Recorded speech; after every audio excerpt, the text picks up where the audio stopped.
sports fans, the long-awaited decision is over. Actually, it wasn't that long. We didn't have to wait till training camp to find out who the Washington Redskins starting quarterback is, as one Mr. Jay Gruden decided to name RG3 the starter yesterday. Now, this is sort of surprising considering the way things ended in 2014, a tumultuous end of the season for the Washington Redskins and a tumultuous end of the season for the relationship between Jay Gruden, first-year head coach, and RG3. Now, by naming RG3 the starter, I think it gives him the confidence again that he is the guy. And I think that I sort of understand the perspective from Jay Gruden in the fact that he broke down RG3 last year, made sure that he understood who was in charge, and that if he wanted to stick around and be a part of this team, that Jay Gruden was going to be the boss. He was going to be calling the shots. It wasn't going to be RG3 running up that back stairwell to talk to the owner. It was going to be Jay Gruden on the field making those decisions as far as it pertains to the football team. So by breaking him down last year publicly, sort of humiliating him at times, I think that he maybe got the message through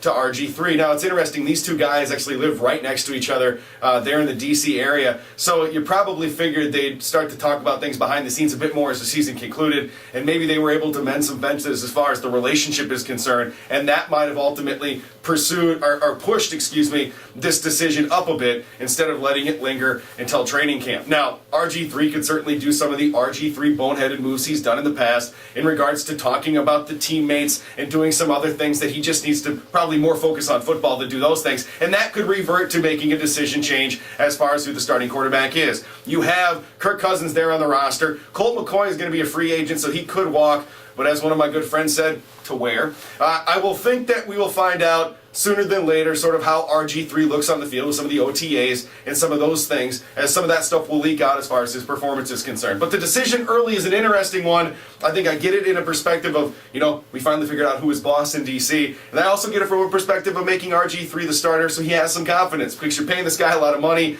You want him to be confident. You want him to succeed. And that's still the ultimate goal for the Washington Redskins, to have RG3 as their franchise guy and win some games with him at the process.